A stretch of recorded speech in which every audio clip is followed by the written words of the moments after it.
me. I made the video and I'm here sharing it with you all today.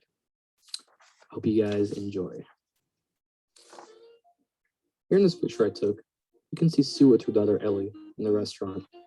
Sue was born in the Philippines, but immigrated to Canada a few years after her aunt was chosen to work in the garment industry there. Her first cooking memory was making a fire in the middle of the road in the Philippines and cooking rock soup. She has over 40 years of experience in the food industry and got her start as a buswoman for her family's restaurant. She attended the British Columbia Institute of Technology for a culinary program and later did an associate's program in hotel and restaurant management in Camosun College in Victoria, British Columbia. She got her first cooking gig at the Concord Hilton Hotel as a banquet chef. As I mentioned, Sue has over 40 years of experience in the food industry. Many of these were spent in restaurant and hotel management on top of cooking. On a side note, Sue also studied photojournalism at the College of Marin with a focus in black and white photography. Although she didn't end up deciding on this path, the skills she learned in photojournalism really ended up helping her when she opened her own business.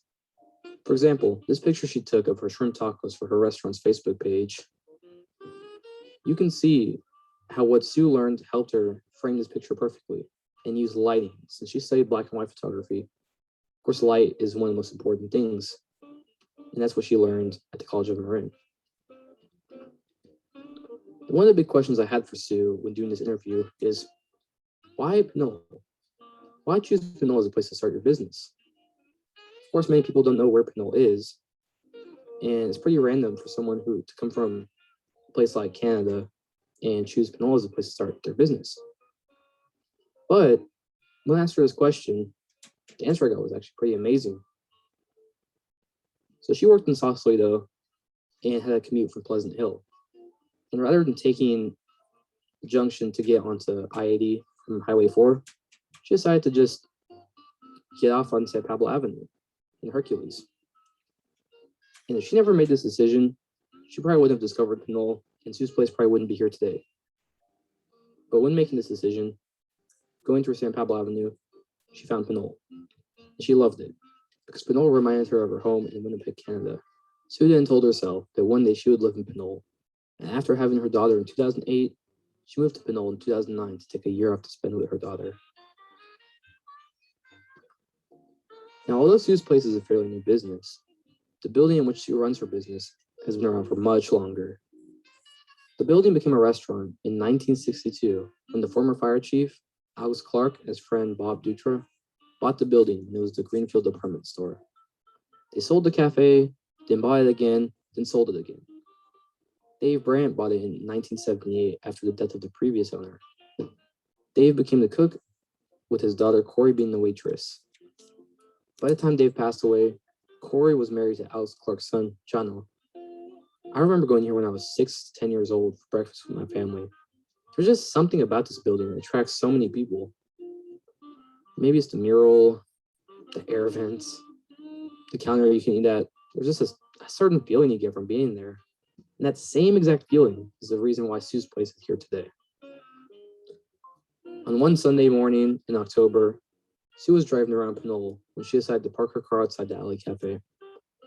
She had just quit her job that Friday and wasn't working. She decided to walk inside the restaurant, and when she did, she asked the man at the front, "Are you guys for sale?" The confused man said, "Do you want takeout?" Sue repeated, "Are you for sale?" The man said, "Yes, how do you know?" And Sue didn't know. Only by coincidence, the Alley Cafe was for sale. Sue's place. Here's a fun fact about the name Sue's Place. While working for a senior living center, Sue showed COVID-like symptoms after receiving her yearly flu shot. Due to this, she was sent home for 2 weeks and decided this was a perfect opportunity to open a small business at home on Facebook selling food. She told her customers to pick up the food at Sue's Place in reference to her home. And when buying the Alley Cafe, she told the owner she would change the restaurant name. He suggested that she shouldn't, but she decided to anyways, because at this point it was her food, her business, and most importantly, it was now Sue's Place. Opening a business comes with its challenges. But opening a business in a pandemic, I mean, come on, that just seems impossible, right? But despite the odds being against her, Sue got to work making food for takeout and delivery via Grubhub. 2 weeks after opening, the CDC allowed for 25% seating capacity. Customers had the choice to sit outside in this nice patio seating setup or inside the restaurant. Sue's place should feel like home to many of those who remember the Alley Cafe. The classic booths, bar-like seating near the grill. Here you can see some photos I took of Sue's place. She has hung up pictures of her daughter with her Little League team. There's also a bunch of Giants gear that is hung up once again for her daughter since she's a huge Giants fan. When doing my interview with Sue, her daughter was also present and told me she made the restaurant logo. I didn't have a laugh when she told me that she could do much better now, so I guess I expect a new and improved logo in the near future. Sue has about 8 employees total, and all the employees she's worked with at Sue's place have worked with her in the past at some point. And Sue is usually there 6 to 7 times a week.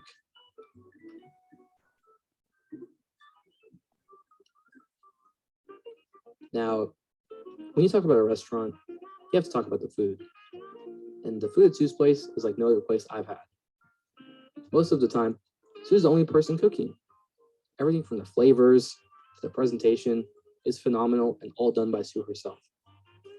She goes to the grocery store herself, purchases most of the ingredients. Here, you can see this brie and berry waffle I had. It's delicious, by the way. My friend Andrew reaching for his phone before taking a picture, or reaching for his phone to take a picture of his ribeye steak before digging in, and beef steak silog, which is a Filipino dish. The Filipino dishes she serves are callback to her childhood in the Philippines. When she first opened, she was kind of unsure whether or not to serve Filipino dishes. It was something different, and she wasn't sure if it would be received well by customers. But after giving her employees a taste of the food, they agreed it should be shared with the people of Pinole. Sue feels that her menu should reflect the community. And with Pinole being so diverse, Sue's menu reflects that, offering everything from adobo to tacos. Sue expressed to me that working at a senior home really showed her the importance of food to seniors, and not just seniors, but all people as well. She saw how happy the seniors were eating their food, and how certain food that they were served triggered these great memories. This encouraged her to put her all into the dishes she made, since they weren't just delicious, but they also took people back to great times in her lives. This is a big part of what encourages her to make certain menu items. She also gets inspiration from watching Food Network shows and other online resources. With a restaurant that serves the food that reflects the community, you're right in guessing it serves the community itself as well. Sue's Place has done fundraisers for Ellerhorst Elementary, Collins Elementary, as well as serving meals to seniors for Christmas. Sue hopes to get more involved in the community through food and more events like these. The future of Sue's Place. She's mentioned possibly serving dinner in the future and being open to the idea of serving alcoholic drinks if that's what people want. While these ideas are only ideas for now, there are plenty more plans Sue has been cooking up that we'll have to wait and see. Here we are again, a picture of Sue with her daughter Ellie. But now you know this isn't just Sue at Sue's Place. This is Sue, who's dedicated years of her life to perfecting her craft of cooking, providing great service and an experience for those who eat her food. This is all perfectly reflected in Sue's Place. The great food, friendly service, and carefully thought out ideas put onto the menu. Whether it's ribeye steak, brisket tacos, or one of the many waffles she's made, it will all be made with care at 2265 Pear Street, Pinole.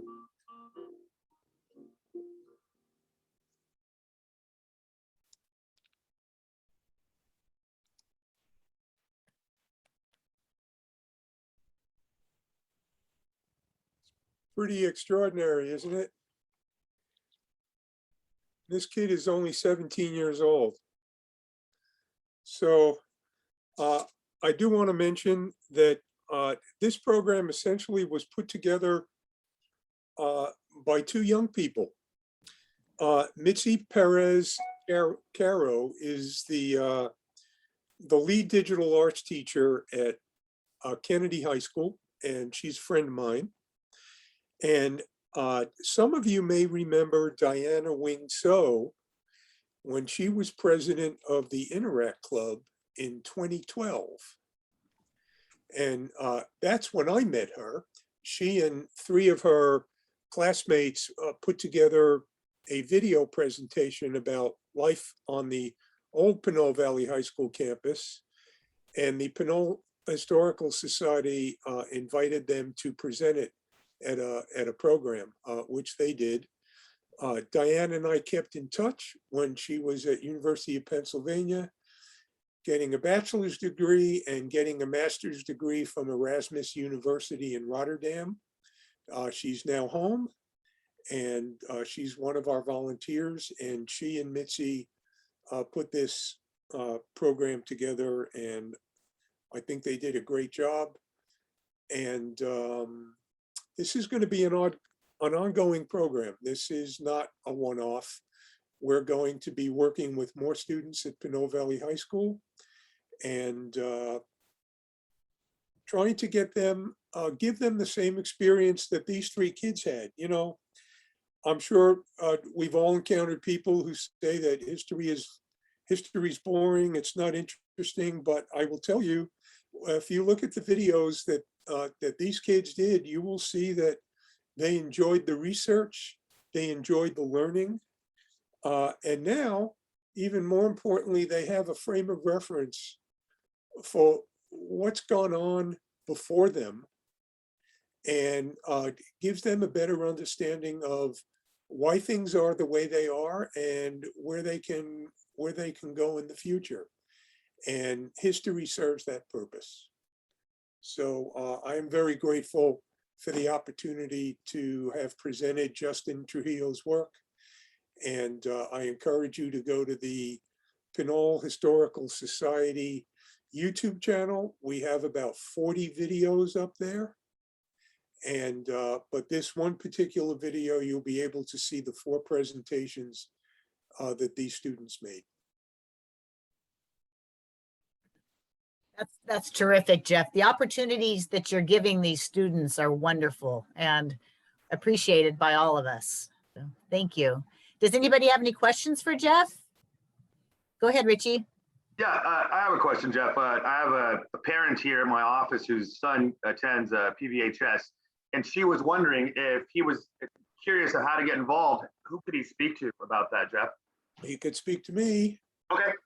And just my phone numbers. You have my card, right? Yeah, I have all your info. Yeah, so you can just have them contact me. Be happy to talk. Awesome. Thank you, Jeff. Any additional questions? Lino, go ahead. Actually, I was just gonna, hey Jeff, what's happening? Go Giants. Go Giants. I was just gonna make a comment. So Devin Den, who was one of those students, Yeah. He was an intern for me. I Interned at my office. I thought you knew him because you posted it on Yeah. Facebook. Yeah. Great kid. You know, Yeah. you very unassuming, you know, and then he like emceed graduation, did all this stuff. And he talked about it, and I was kind of surprised that he was into the history stuff, actually. And he goes, "Oh no, I love this stuff, and I have a new appreciation for it." So it's this kind of stuff. I mean, unless we expose kids to this, and Interact is great at Pinole, and these types of things, I think kids are more sponges than we give them credit for, especially in this generation, because I think they get kind of a bad rap. So no, I think it's a great thing. Thanks. You know, he's very low key. Devin, he's really, he will sit in the room and sometimes you won't even know he's there. But wait till you see the presentation that he gave. No notes, everything top of mind. It was a 15-minute presentation. It was brilliant, animated, funny. He's got a great personality. And he's now studying at Claremont McKenna College in Southern California. Yeah, he's so funny, unassuming. He actually stopped by the day before he left. Uh-huh. And I mean, he was only in my office a few days, you know, and but he had the presence of mind to come by and say thank you for the opportunity and all this stuff. And I said, hey, you ready to go? And he goes, yeah, it's going great. I actually got another scholarship from BioRad I didn't even know I had applied for. You know, I mean, it's that super talented kid. So Yeah, great kid. he's great. All three of these kids were great. Yeah. Thanks again. And Tom Casaza, anytime they speak of Interact, you should just puff your chest out, because the number of years you have committed to that group of students is what, 25 plus. And I think it's wonderful that Devin Murphy and Cameron Sasai are sharing in your joy for these kids and teach them everything that you can. So thank you. And speaking of Tom Casaza, if you want to see him live behind the drums this weekend, he'll be in Redwood City at their Oktoberfest. So drink beer, play drums, and go Niners on Sunday. Okay, so with that said, Dawn Patterson, there you are. Are you ready to take it away?